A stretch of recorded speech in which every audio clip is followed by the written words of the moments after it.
nice to get out.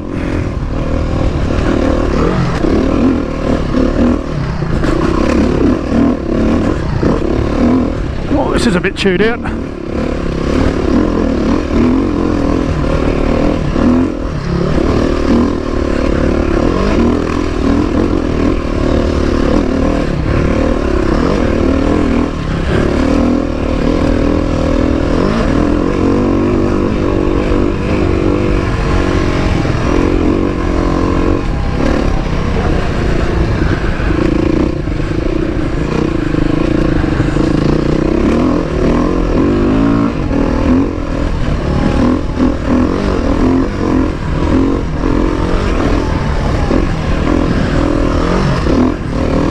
Boy, look at this, holy crap, that is chewed out.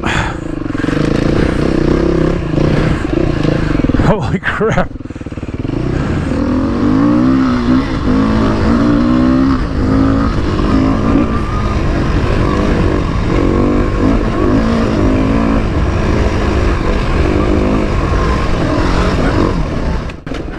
G'day guys, Steve from Dirt Bike ADV here.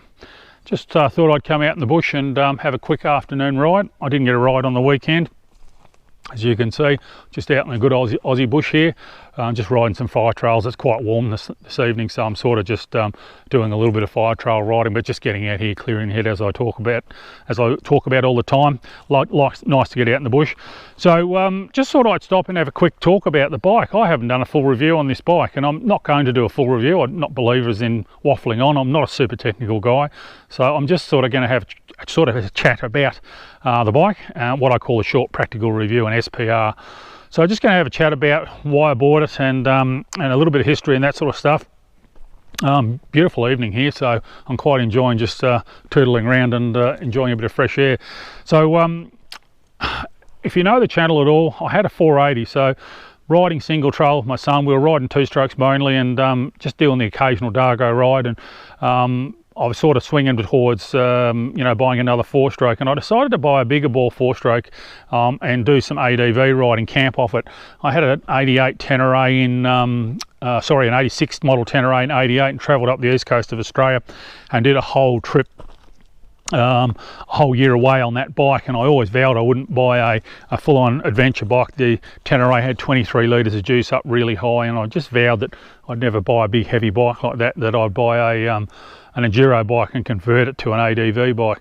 So I bought the 480 a couple of years ago now, and sort of spent a bit of time on that and ended up putting a tower and a seat and a tank and a larger tank and a rack on it, and did a few trips on that. But I did find it a bit limiting. You couldn't ride it in single trail once it was all geared up, and it was that older style bike. And it certainly wasn't a bike you were going to do interstate work on. You weren't going to ride it across the border and just do a loop and then come back again. It was always going to be chucked on the back of the car, drive there, do your riding and drive back again. So I sort of found it a little bit limiting. Decided to go to a 2-bike policy. So I test rode these 390 and the 480 in late 2019 when these 20 models come out, and decided to have a crack at one of those, and I tossed up between the 390 and the 480, and the 390 is the longest stroking of all the 4-strokes in the beta range. It's got a 63mm stroke, and out of curiosity, it's a very similar stroke to a bore and stroke to a DRZ 400, which is quite phenomenal when you think about it. But yeah, you can imagine that it's a longer stroking motor. Doesn't necessarily like to be revved that hard. I mean, I'll drop in some footage. You can certainly rev its ring out. There's no problems there. I find it a great bike. But for guys that have come off a 125 YZ or something like that, that just are on the pipe all the time, they'd probably be better off with the 430 or the 480 or the 350, which are bikes that like to be revved a bit more, or they rev out a bit more. This is more of an intermediate rider's bike like myself. It's a lot easier to ride. So I bought the 390 and I bought the 690. Now obviously I've ridden single trail, I've ridden fire trail. I haven't done a Dargo ride with this one. I was supposed to do that 2 weeks ago and had to pull out because of work commitments. But haven't done a Dargo ride, but certainly ridden plenty of single fire trail, I should say. And yeah, it really goes quite well. So with the setup for ADV riding, and I bought it for dual purpose, single trail, fire trail and ADV riding. So with the setup, I've basically bought a Wolfman e-base that sits on here. Krieger make them, Moscow Moto make them, there's a couple other brands that make them, but I just went with the e-base. I like the simplicity of it. And a couple of rollies. I set a rollie on this side, a rollie on that side, water bottle, a fuel bottle on that side. That's basically it for luggage. I put a little... And so this is my latest acquisition. I went for the Garmin Zumo XT, which is a motorcycle navigation product from Garmin, and it was crap. It played up on me. It was really just a car navigation system for finding the local coffee shop. It really wasn't designed for forward driving or off-roading at all. So what I've done is I've bought an SPR R9, which is a rugged phone. Put a quad lock adapter on the back, and just downloaded the HEMA Maps is an Australian mapping company that have four-wheel drive maps for most of Australia, well, all of Australia, and this one's an offline mapping system. So it's basically paper maps downloaded to your phone. And obviously they're reasonably interactive, but they, you know, you can drop waypoints and all that sort of stuff, and obviously you can see it's got my location. But that's how I'm going to navigate from now on. This will go off this bike and onto the 690, and it's also got an Audi SIM in it, just a cheap SIM, so that gives me a second phone. It gives me a little bit of leeway, I guess, if my phone dies or something like that. Obviously with Google accounts, I've transferred all my contacts and all that sort of stuff, so I've got a backup phone, but also it's a different phone network, so I've got Optus and Telstra now, so that gives me a little bit of redundancy, so to speak. But yeah, with the Wolfman e-base and that phone, that's basically it. Handlebar bag and a backpack. I take the fishing rod in the backpack with me, and that's basically it. That's how we set it up, and it handles it. It's bloody beautiful. It's super agile. It's super fun to ride. As you can see, I have smashed an indicator, but I was just waiting for that to happen until I bought some better quality ones, so that will come. But really wanted to test it out as an ADV bike, and certainly I did a video about that where I just did a 140k loop just to test the range and just how comfortable it was. Certainly the seat's fairly skinny and fairly hard, but if you're going to do some, you know, multi-day trips, you might end up replacing that seat and likewise replacing the tank. But at this stage I'm not going to. I'm just going to keep it as a stock bike, and I can just strap that e-base on and sleeping bag and a tent on top, and away I go for a few days, and as good as gold. And obviously you're not doing your interstate work. But anyway guys, just to talk about the bike, so suspension is good. It's not excellent. If you're a fast rider, an aggressive rider, you're soon going to find the limitations of the suspension. As a 100 kilo guy, I'm probably too heavy for the bike, but I'm happy I've got it set on comfort. It really doesn't fuss me. I'm perfectly happy with the suspension. I know on the dozer cuts on the fire trails, if you hit those, I can bottom out the suspension quite quickly if I try. So obviously I'm a 100 kilo guy, so I probably should up the spring rates, but I'm just not going to bother. I'm happy with that. I've always said that I'm happy for the suspension to be a bit soft. It's just a bit kinder to the old bones. So the suspension's good. If you're a fast, aggressive rider, go for the race model. You'll get the better quality suspension, there's no doubt about that. And it's the same with any brand, that the basic model is you know, the suspension's a little bit soft to set up for the average rider. So if you are an aggressive fast rider, then certainly go for the racing model. The engine is, you know, it's quite unique out of the Beta range. It's the longest stroking engine, as I've said. It's got a 63mm stroke. That's longer than the 480, the 430 and the 350. It's got very similar specs to a DRZ, as I said, a DRZ 400. So stroke and bore is very similar to a DRZ 400. So it just loves to be lugged and not necessarily revved. That suits my style of riding. So if you're just happy to cruise along a bit more, this is the bike for you. At 390 cc's, it's got enough power. But if you're going to do a lot of open stuff, and being a 100 kilo guy, if you're going to do a lot of open stuff, I'd probably go for the 480 just because it'll do it a little bit easier.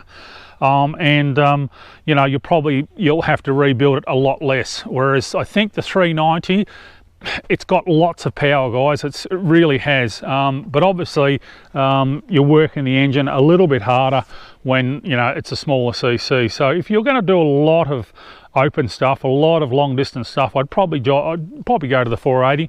But for me, I wanted a bike that was very versatile, and certainly that's what it is. And this engine is very good at sort of loping along, which was one of the criticisms of the 480. Didn't necessarily like to lope along.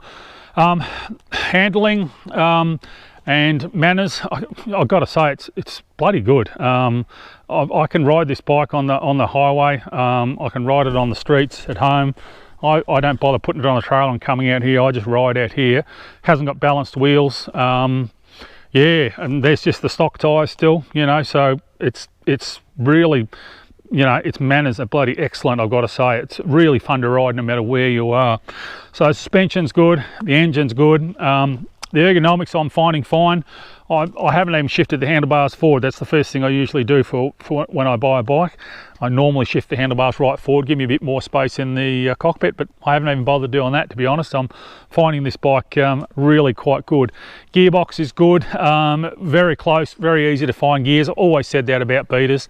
The 690 has false neutrals all over the place, and in fact every KTM I've had has had false neutrals, and sometimes you know, you can sort of rev the ring out of it, but you don't get the false neutrals on these beaters. So gearbox is good. Love the clutch. The clutch pull's not heavy. You know, I've got stock levers on it, stock grips. I've just put the hand guards and a case saver. That's all I've done to the bike. You know, it's a stock bike, and yeah, I'm loving it. I've got to say, it's, you know, I'm struggling to fault it, to be honest. As I say, the suspension's a bit limiting if you're a fast aggressive rider, but other than that, I'm really struggling to fault it. Yeah, it's a good bike. But anyway, guys, I'm just waffling now. I like to waffle, but there you go. That's as far as I go when it comes to reviews on bikes.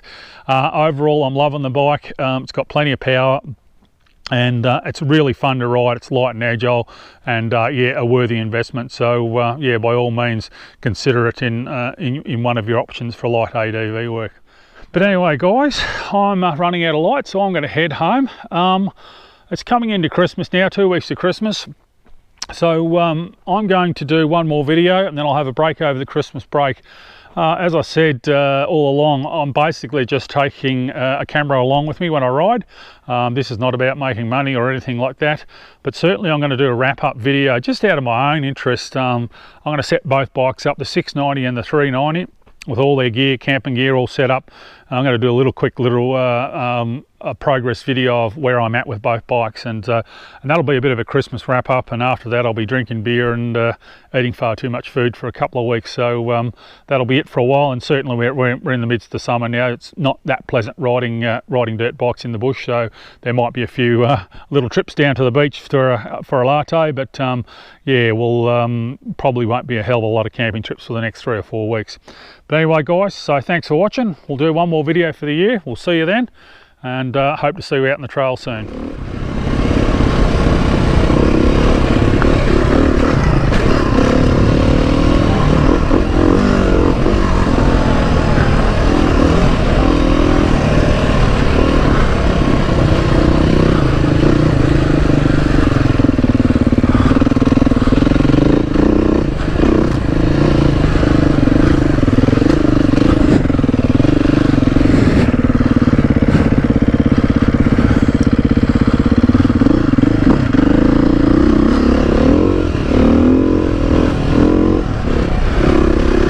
Oh, it's nice to get out, just the smell of the bush. Oh, that sun's getting a bit low. I think we better head for home.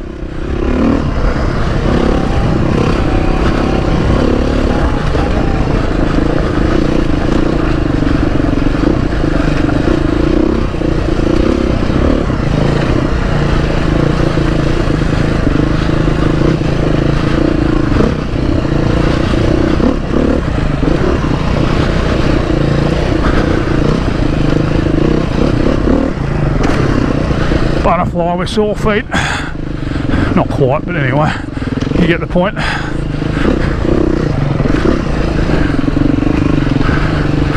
Oh gee, this has been flogged out.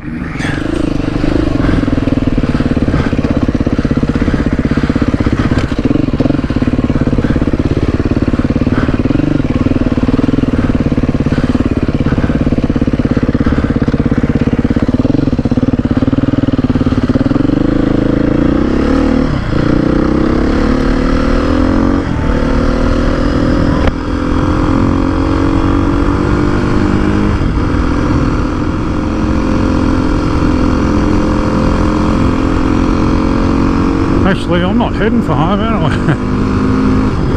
It's funny, isn't it? You get out in the bush and you don't want to turn for home. Home's back that way behind me. I'm still out looking for more single trail.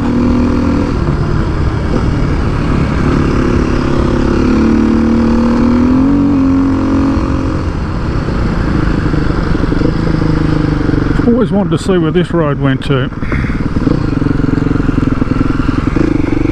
We'll go have a look.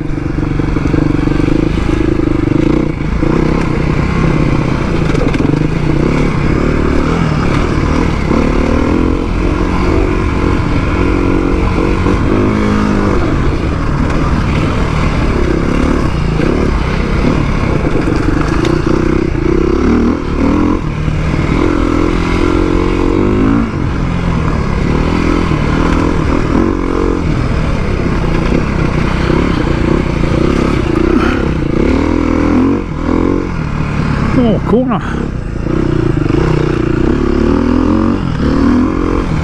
I sit down corner, what's more.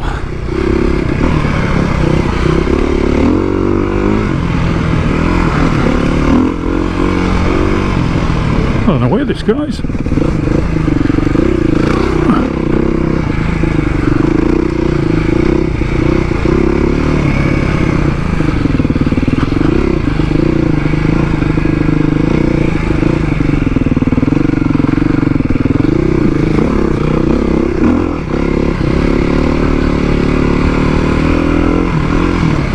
Oh, jeez, that was a mud hole.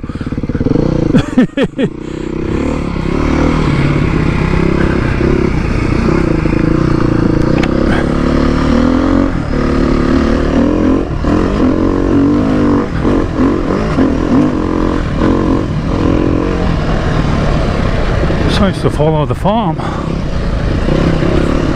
Oi.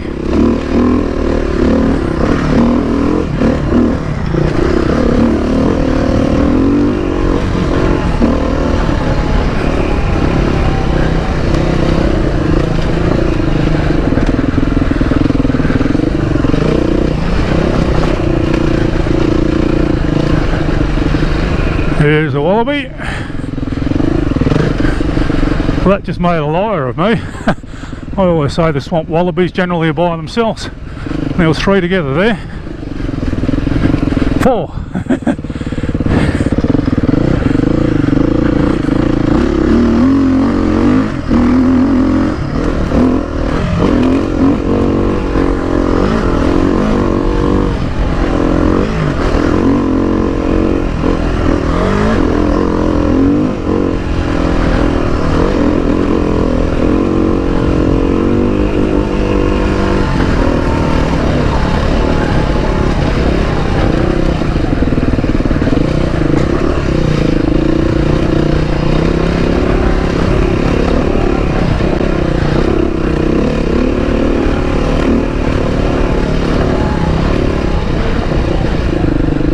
And that's an eastern grey, that one. And they usually hang in packs. And they can get quite big. Oh, I know this hill.